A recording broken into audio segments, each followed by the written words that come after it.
महात्मा ज्योतिराव फुले, जननायक बिरसा मुंडा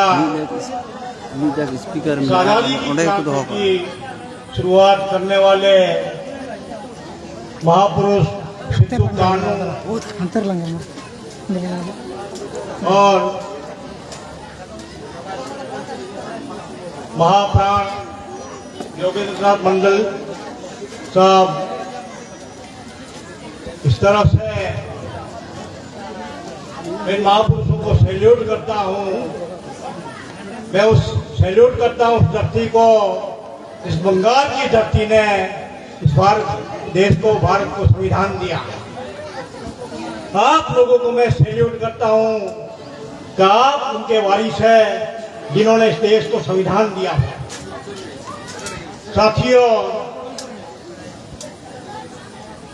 आप बंगाल के लोगों ने, बंगाल के साथियों ने मेरा इतना मान सम्मान किया, उसके लिए मैं आपका बहुत बहुत आभारी हूं। साथियों, ये वो बंगाल की धरती है, इस बंगाल की धरती ने इस देश को संविधान दिया। इस धरती को मैं बार बार नमन करता हूँ, बार बार सैल्यूट करता हूँ। साथियों, इस विषय के अंतर्गत भी कुछ बात मैं रखना आपके सामने चाहूंगा। काफी वक्ताओं ने बात कही, काफी विद्वान वक्ताओं ने ये बात कही, इतिहास की बात कही, बंगाल की राजनीति की भी बात कही। मैं सुन रहा था, बंगाली मुझे भाषा आती नहीं है, लेकिन कुछ बातों समझ में आती है। साथियों, ज्यादा लंबी बात न करते हुए, एक साथी ने कहा कि SC, ST, OBC and minority के लोग यदि इकट्ठा हो जाते तो इस देश में हमारा शासन आ सकता है, बंगाल की दशा और दिशा बदल सकती है। ये मैं सुन रहा था, पास में हमारे साथी है, उनको बताया कि ये बहुत गहराई वाली बात साथी बता रहे हैं, तो क्या बात है उसमें? तो ये बात थी। तो साथियों, बाबा साहब अम्बेडकर ने उस समय कहा था, जाओ अपनी घर की दीवारों के ऊपर लिख दो कि आप लोग इस देश की शासन करती जमात बनना है। उस जमाने में, उस समय बाबा साहब अम्बेडकर ने ये बात कही थी। उस बात को लेकर हमारे लोगों ने आंदोलन किया, बाबा साहब की बात को माना,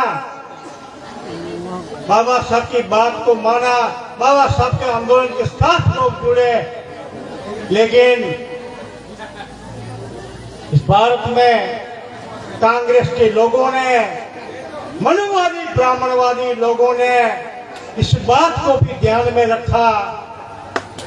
बाबा साहब अम्बेडकर इतना दावा करते हैं कि हमें इस देश में इन लोगों को शासन करती जमात बनाना है। हम देखते हैं कि बाबा साहब अम्बेडकर संविधान सभा में कैसे पहुंचते हैं। साथियों, उस समय कांग्रेस के लोगों ने स्टेटमेंट दिया और बंदोबस्त किया, और बंदोबस्त करते कहा बाबा साहब अम्बेडकर संविधान सभा में कैसे पहुंचते हैं, उसकी हमने पूरी बंदोबस्त किया, पूरी व्यवस्था की है। किसी भी हाल में बाबा साहब अम्बेडकर संविधान सभा में नहीं पहुंचना चाहिए। साथियों, ये बहुत बड़ा लंबा इतिहास है। ये इतिहास को बताने जाएंगे तो रात भी कम पड़ेगी। तो साथियों, इस बात को मैं बताना चाहता हूँ, कांग्रेस के लोगों ने बाबा साहब को रोकने का काम महाराष्ट्र में किया। शेड्यूल्ड कास्ट फेडरेशन से चुनाव हुआ 1942 में, बाबा साहब को रोकने का काम इन कांग्रेस के लोगों ने किया, इन मनुवादी लोगों ने काम किया, इन ब्राह्मणवादी लोगों ने रोकने का काम उस समय किया। बाबा साहब चुनाव हार गए। 1942 का बाबा साहब संविधान सभा का चुनाव हार गए, लेकिन बंगाल से चुनकर जाने वाले महाप्राण योगेंद्र नाथ मंडल जो बंगाल से चुनकर गए थे, उन्होंने बाबा साहब को संदेश दिया, बाबा साहब आप चुनाव हार गए हैं, आपको हताश और निराश होने की जरूरत नहीं है, हम बंगाल के लोग आपको संविधान सभा में भेजेंगे। साथियों, उस समय महाप्राण योगेंद्र नाथ मंडल ने रैंक किया और संविधान सभा में आप लोगों ने, आपके पूर्वजों ने, आपके इस जाति के लोगों ने बाबा साहब अम्बेडकर को संविधान सभा में चुनकर भेजा। साथियों, जब संविधान सभा में चुनकर भेजा तो इन मनुवादी ब्राह्मणवादी लोगों ने भारत का विभाजन किया, पाकिस्तान बनाया। जब जब इस देश में क्रांति निर्माण होती है, तब तब ये मनुवादी ब्राह्मणवादी लोग, ये विदेशी लोग देश को तोड़ने का काम करते हैं, देश को तोड़ने का काम करते हैं। साथियों, इस इतिहास को भी देखना होगा, समझना होगा। साथियों, बंगाल के लोगों ने संविधान भारत को दिया, लेकिन आज बहुत बड़ी समस्या है। जैसे हम विषय पर बात भी कर रहे हैं, हम चर्चा भी कर रहे हैं, काफी वक्ताओं ने बात भी कहा कि हम 98% मूल निवासी बहुजन समाज के लोग होने के बावजूद भी शासक नहीं बन सके।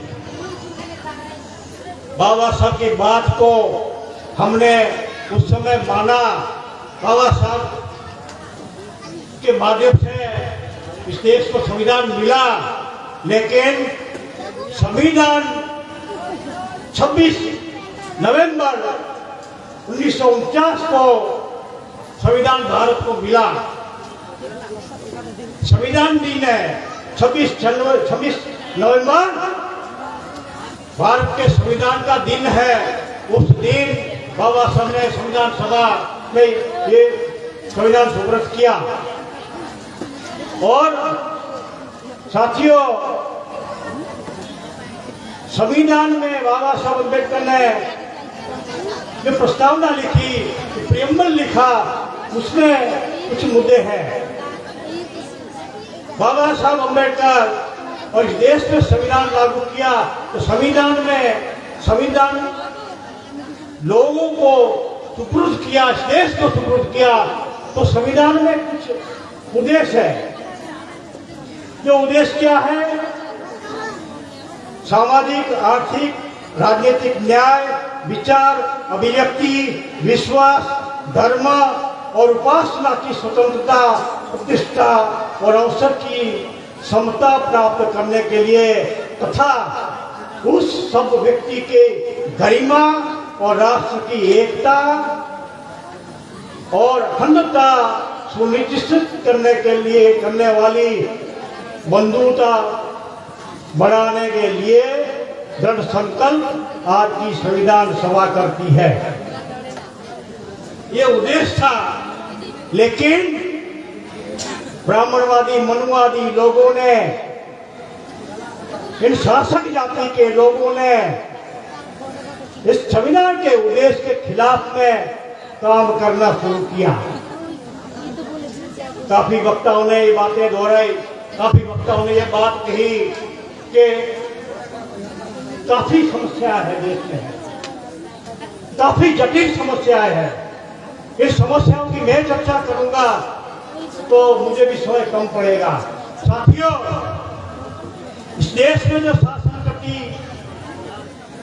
पार्टियों ने, शासन करती जो जमाती लोग हैं, मनुवादी ब्राह्मणवादी लोगों ने संविधान को लागू करने का काम किया, इस देश को संभालने का काम किया, इस देश की सत्ता पर उन्होंने सत्ता संभाली। साथियों, ये मूल निवासी बहुजन समाज के लोगों के खिलाफ में, बहुजन समाज के लोगों के खिलाफ में उनके न्याय के खिलाफ में इन्होंने काम किया। जो बजट के फेवर में बनना चाहिए, उनके हिस्से में मिलना चाहिए, उसके बजाय इस भारत में ये मनुवादी ब्राह्मणवादी पार्टियों ने इस देश को लूटने का काम किया। आज कई समस्याएं हमें दिख रही है, आर्थिक, सामाजिक, राजनीतिक, धार्मिक, शैक्षणिक, रोजगार, महंगाई, काफी समस्याएं जो है वो समस्या का वजह है देश का संविधान पूर्ण रूप से लागू नहीं हुआ। ये मनुवादी लोग जानबूझकर इस संविधान को लागू नहीं करना चाहते। साथियों, हम ओबीसी की बात करें, ओबीसी की जनगणना की बात करें, तो ओबीसी के लोगों की जनगणना करने के लिए तैयार नहीं है। हमारी जो शेड्यूल्ड ट्राइब की जनगणना 1931 में हुई, 1932 में हमें रिजर्वेशन का बेनिफिट मिला, लेकिन ओबीसी के लोगों की में जो अधिकार दिया, उस अधिकार के आंदोलन चला। इस आंदोलन से 1992 में ओबीसी के लोगों को मंडल कमीशन में अधिकार मिला। जब मंडल कमीशन में ओबीसी के लोगों को अधिकार मिला, तब भारत में शासनकर्ता लोगों ने, शासक वर्ग के लोगों ने संविधान के खिलाफ, ओबीसी के खिलाफ योजना बनाई। यो योजना का बेनिफिट में मिलना चाहिए, उनके बजाय ये भारत में शासन करती पार्टियों ने पूरे भारत में प्राइवेटाइजेशन लागू किया, निजीकरण लागू किया। निजीकरण होने से ओबीसी के लोगों को पूरा अधिकार नहीं मिल पाया। साथियों, जो लोग शासन में है केवल भारत को लूटने का काम कर रहे हैं। लूटने के बजाय उनके पास कोई एजेंडा नहीं है। साथियों, इस तरह से चलते चलते कांग्रेस की सरकारें चली, जनता पार्टी की सरकार बनी, भारतीय जनता पार्टी की सरकार बनी, जनता दल की सरकार बनी, कई सरकारें देश में बनी, बंगाल में भी सरकारें बनी। बंगाल का बजट देखा जाए तो 3,39,162 करोड़ का बंगाल सरकार का बजट है, लेकिन बंगाल के लोगों को रोजगार नहीं है। बंगाल के लोगों को बंगाल छोड़ के गुजरात और महाराष्ट्र में जाना पड़ रहा है। साथियों, ये क्यों हो रहा है? बंगाल में तो आप लोगों ने सरकारें दी, कांग्रेस को सरकार दी, सीपीएम को सरकार दी, ममता बनर्जी को भी सरकार आप लोगों ने दी हुई है।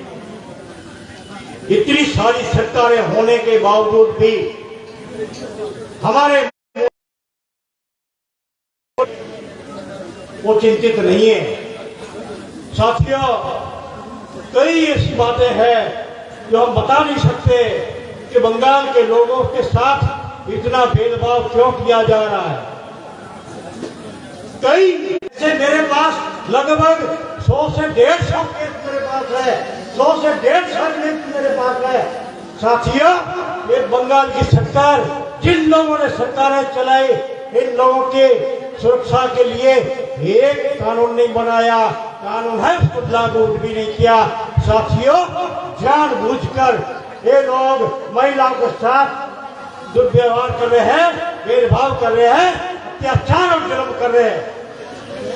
साथियों, इस तरह से रोजगार की बात करें, एक साथी ने कहा कि गुजरात का अंबानी, अडानी गुजरात में उद्योग लगा के इस देश को लूट रहा है। साथियों, जो अडानी जो पोर्ट है वहां से ला रहा है। गुजरात में जो मुंद्रा में अडानी पोर्ट है, उस अडानी पोर्ट से मैं आ रहा हूँ। अडानी पोर्ट में लगभग 35% बंगाल के लोग मजदूरी करते हैं। बंगाल के लोग मजदूरी करते हैं, लेकिन अडानी पोर्ट जो है, अडानी पोर्ट के मस्टर रोड पर एक बंगाली का नाम नहीं है। साथियों, केवल शोषण करने का धंधा है। इससे देश को लूटने का धंधा ये लोग लगा के बैठे हुए हैं। साथियों, इस तरह से कई बातें हैं साथियों, इसे रोकने के लिए हमें काम करना होगा। इसको रोकने के लिए केवल बहुजन मुक्ति पार्टी मैदान में है।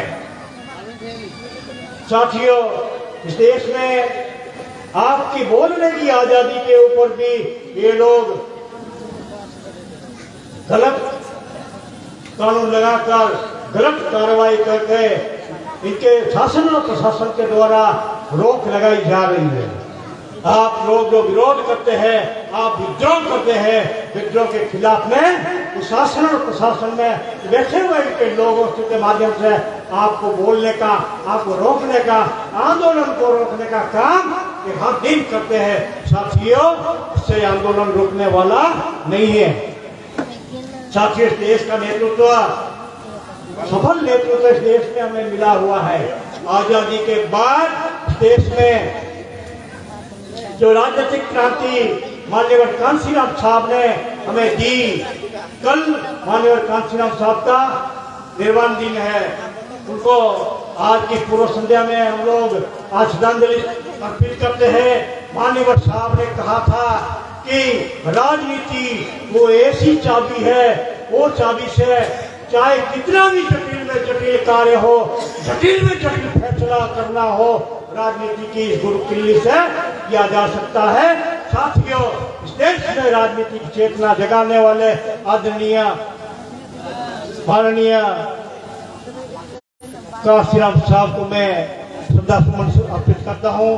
और आज हमने जो देखा था कि माननीय कांशीराम साहब के कारण को इस देश में सफलता मिलेगी, माननीय कांशीराम साहब ने जो चाहा इस देश में आजादी हमें मिलेगी, खत्म करने का काम किया। साथियों, हम लोगों ने भी उम्मीद लगाई थी कि इस मूवमेंट के माध्यम से इस देश के लोगों को न्याय मिलेगा, इस देश को आजादी मिलेगी। लेकिन इस देश में वर्तमान में जो आंदोलन चलाने वाले, वर्तमान में जो उस आंदोलन को चलाने वाले, माननीय कांशीराम साहब की विरासत को चलाने वाले जो मुखिया है मायावती, वो चलाने लायक नहीं है। साथियों, जब मायावती इस आंदोलन को, इस धुरा को चलाने लायक नहीं है, तब बहुजन मुक्ति पार्टी का निर्माण होता है। साथियों, इसीलिए बहुजन मुक्ति बनाना जरूरी हो गया। बहुजन मुक्ति पार्टी का इतिहास मैंने हमने बताया, काफी विस्तार से बताया। तो साथियों, इसीलिए हमें सोच समझकर फैसला करना है, सोच समझकर हमें काम करना है। साथियों, हमें रोकने के लिए भी ये मनुवादी ब्राह्मणवादी लोग, ये आरएसएस के गुंडे लोग लगे हुए हैं। डाकू लुटेरा इस देश को लूटने का धंधा कर रहे हैं। साथियों, ये लुटेरे लोग इस देश को तबाह बर्बाद करने में लगे हुए हैं। ये गुंडे, इनको हमें कोई किसी भी हाल में पनपने देना नहीं है। इनका बंदोबस्त हमें करना है। इस बंदोबस्त करने के लिए ये मनुवादी ब्राह्मणवादी लोग ईवीएम का आधार बनाकर ईवीएम की आड़ में हमें वोट के अधिकार से व्यवस्था को खत्म करना चाहते हैं। साथियों, हर दिन ये लोग लगे हुए हैं। साथियों, इसलिए इस बात को ध्यान में रखकर हमें भी चिंतित होना होगा, हमें चिंता करनी होगी। हमें ये चिंतित होकर इस आंदोलन को किसी भी हाल में सफल करना होगा। साथियों, सफल करने के लिए ईवीएम का बंदोबस्त करना होगा। ईवीएम का बंदोबस्त करने के लिए 26 नवंबर को दिल्ली में पूरे देश में बुलावा आया है। आदरणीय वामन मेश्राम साहब का बुलावा आया है। देश में लाखों की संख्या में हमें चुनाव आयोग को घेरना है। साथियों, ये चुनाव आयोग चोर है। जैसे देश का नरेंद्र मोदी कहता था, प्रधानमंत्री कहता था, मैं इस देश का चौकीदार हूँ। साथियों, नरेंद्र मोदी देश का चौकीदार नहीं, एक नंबर का चोर है। ये आरएसएस के लोगों ने इस नंबर 4 को चौकीदार बना के रखा है। इस चौकीदार को, इस स्टोर को बंदोबस्त करना है तो ईवीएम को हटाना होगा, किसी भी हाल में हटाना होगा। हटाने के लिए मैं आपको दिल्ली आने के लिए निमंत्रित करने के लिए दिल्ली से आया हुआ हूं। साथियों, ईवीएम के माध्यम से हमारे सारे अधिकार खत्म हो गए। हम जिनको चुनना चाहते हैं उनको चुन नहीं सकते, जिनको हम हराना चाहते हैं उनको हरा नहीं सकते। साथियों, ऐसी जटिल व्यवस्था बनाई हुई है, ये मनुवादी ब्राह्मणवादी आरएसएस के लोगों ने इस देश की लोकतांत्रिक व्यवस्था को संपूर्ण रूप से खत्म करना चाहते हैं। साथियों, बाबा साहब अम्बेडकर ने हमें इस देश को द्विदलीय लोकतांत्रिक व्यवस्था दी, लेकिन द्विदलीय लोकतांत्रिक व्यवस्था को इन लोगों ने खत्म कर दिया। आज इस देश में इस राजनीति में, इस भारत की राजनीति में द्विदलीय लोकतांत्रिक व्यवस्था नहीं चल रही, द्विदलीय रही है। द्विदलीय गठबंधन मोर्चा सरकारें बना रही है, द्विदलीय मोर्चा सरकारें चल रही है। साथियों, एक भारतीय जनता पार्टी का मोर्चा है, दूसरा कांग्रेस का मोर्चा है। इस देश में 2 मोर्चा चलता है। संविधान को खत्म करने के लिए कांग्रेस भी यही अभियान चला रही है, बीजेपी भी यही अभियान चला रही है। इनकी सहयोगी पार्टियां, चाहे आप हो, चाहे तृणमूल कांग्रेस हो, चाहे कोई भी पार्टी हो, आरएसएस के इशारे पर चलती है। साथियों, इनका बंदोबस्त करना है, ईवीएम को खत्म करना होगा, इस देश में बैलेट पेपर लागू करना होगा। इसके लिए हमें किसी भी हाल में इस देश में जिहाद जगाना होगा। साथियों, इस देश में अभी तक इस देश की राजनीति में हिंदू मुसलमान का मुद्दा चला, अभी इस देश में हिंदू मुसलमान का मुद्दा चलने वाला नहीं है। इस देश में हिंदू मुसलमान का मुद्दा नहीं चलने वाला, इसीलिए मोदी विकास का मुद्दा लाया। लोगों का पैसा विदेश में पड़ा हुआ है, नरेंद्र मोदी नहीं ला सकता, क्योंकि नरेंद्र मोदी के लोगों ने ही उनको प्रधानमंत्री बनाया हुआ है, आरएसएस के लोगों ने प्रधानमंत्री बनाया हुआ है। साथियों, जो विदेशों में जो पैसा पड़ा हुआ है, देश को लूटा हुआ धन जो विदेशों में पड़ा हुआ है, केवल बहुजन मुक्ति पार्टी की सरकार ही ला सकती है। साथियों, बहुजन मुक्ति पार्टी की सरकार इस देश में बनी तो 24 घंटे के अंदर में वो फैसला करेगी कि विदेशों में पड़ा हुआ धन वापिस भारत में लाया जा सकता है, लाया जाएगा। साथियों, इस देश में जुल्म और अत्याचार करने वाले नरेंद्र मोदी और अमित शाह गुंडों ने जो इस देश में ये असंवैधानिक व्यवस्था लागू की है, उन गुंडों को भी और आरएसएस के गुंडों को भी बंदोबस्त किया जाएगा। 24 घंटे के अंदर में उनका फैसला किया जाएगा, उनको जेलों में डाला जाएगा। साथियों, बहुजन मुक्ति पार्टी की सरकार बनना जरूरी है। केवल बहुजन मुक्ति पार्टी की सरकार बनने से ही हमें न्याय मिलेगा, इसके अलावा कोई विकल्प नहीं है।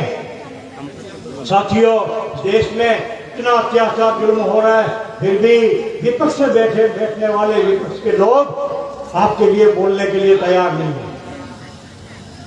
इसीलिए इस देश में हमारे मूल निवासी बहुजन समाज के लोगों के लिए केवल बहुजन मुक्ति पार्टी ही विकल्प है। केवल केवल केवल बहुजन मुक्ति पार्टी इस देश में शासन में आएगी, उसके बाद ही हमें सरकारी मिलेगी। हमारे देश में तभी हमारे मूल निवासी बहुजन समाजों को न्याय मिलेगा, हमें आजादी मिलेगी। साथियों, हमारे महापुरुषों का जो त्याग और समर्पण है, इस धरती का जो त्याग और समर्पण है, ये धरती के लोगों ने चाहा था, संविधान में चाहा, हमारे महापुरुषों ने चाहा, इस देश को आजादी मिलनी चाहिए। साथियों, ये आजादी की तीसरी आजादी की लड़ाई, ये आखिरी आजादी की लड़ाई है, ये आखिरी आजादी की लड़ाई आदरणीय वामन नेशनल साहब के नेतृत्व में चल रही है। साथियों, आदरणीय वामन मेश्राम साहब के नेतृत्व में सारा देश चलने के लिए तैयार है। मूल निवासी बहुजन समाज के सारे लोग चलने के लिए तैयार है। अभी 28 तारीख को 28 सितंबर को दिल्ली में हमारा तीसरा मोर्चा गठन हुआ। तीसरे मोर्चे में 52 पार्टी के लोगों को इन्वाइट किया। 32 पार्टी के लोगों ने हिस्सा लिया। चर्चा होने के बाद इस देश का बहुसंख्यक राजनीतिक मोर्चा, तीसरा मोर्चा इस देश में बना। साथियों, इस तीसरे मोर्चे का नाम है राष्ट्रीय परिवर्तन मोर्चा। राष्ट्रीय परिवर्तन मोर्चा के नेतृत्व में हम लोग ये आंदोलन करेंगे। 26 नवंबर को इलेक्शन कमीशन ऑफ इंडिया को जब घेराव करेंगे तो ये राष्ट्रीय परिवर्तन मोर्चा के नेतृत्व में ये कार्यक्रम होगा। साथियों, सारे लोग एससी, एसटी, ओबीसी और माइनॉरिटी के छोटी छोटी पार्टियां जो है, छोटे छोटे दल जो है, वो सारे दल अभी संपर्क कर रहे हैं। इस देश में लगभग 100 पार्टियों का हमारा मोर्चा बनेगा। साथियों, इस तरह से ज्यादा बात न करते हुए हमें इस आंदोलन को सफल करना है और इस देश में हमारे मूल भारत समय जो चाहा, बाबा साहब अम्बेडकर ने जो चाहा था, बाबा साहब अम्बेडकर के सपनों का भारत हमें बनाना है। बाबा साहब के सपनों का भारत हमें बनाना है तो संविधानिक अधिकारों के साथ साथ हमें उसको लागू करने के लिए किसी भी हालत में हमें इस आंदोलन को सफल करना है और बहुजन मुक्ति पार्टी को मजबूत करके उड़ीसा में भी 42 लोकसभा की जो सीट है, 42 लोकसभा की सीट है, 16 राज्यसभा की सीट है, 294 विधानसभा की सीट है, 23 जिलों के 78,800 बूथ है, 6,98,91,751 वोटर है, मतदार है। साथियों, 42,000 गाँवों, 342 ब्लॉक में 7 कॉर्पोरेशन, 118 नगर पालिका और इस तरह से साथियों बंगाल के लोग, बंगाल के साथी, बंगाल की कार्यकारिणी इस तरह से काम करेंगे। जो आने वाले 2024 के लोकसभा चुनाव में 42 सीटों पर हम कैंडिडेट खड़ा करेंगे, हम प्रत्याशी खड़ा करेंगे और उनकी तैयारी के लिए हमें कल से ही लगना होगा। साथियों, हम कल से लगेंगे और बंगाल के साथी जैसे बाबा साहब अम्बेडकर को संविधान सभा में चुनकर भेजा था, इसी तरह से संविधान को बचाने के लिए आपको बंगाल के लोगों को फिर से यहाँ से प्रतिनिधि भेजना होगा, ज्यादा से ज्यादा प्रतिनिधि भेजना होगा। साथियों, आप बंगाल के लोग ज्यादा प्रतिनिधि भेजेंगे, ऐसी आशा उम्मीद के साथ जय मूल निवासी, जय भीम, जय भारत, जय संविधान, जय बीएमपी, जय भीम। धन्यवाद साहब, असंख्य असंख्य धन्यवाद। बोल बताशी, बोल बताशी, बहुजन मुक्ति पार्टी जिंदाबाद, बहुजन मुक्ति पार्टी जिंदाबाद, बीएमपी जिंदाबाद। आज के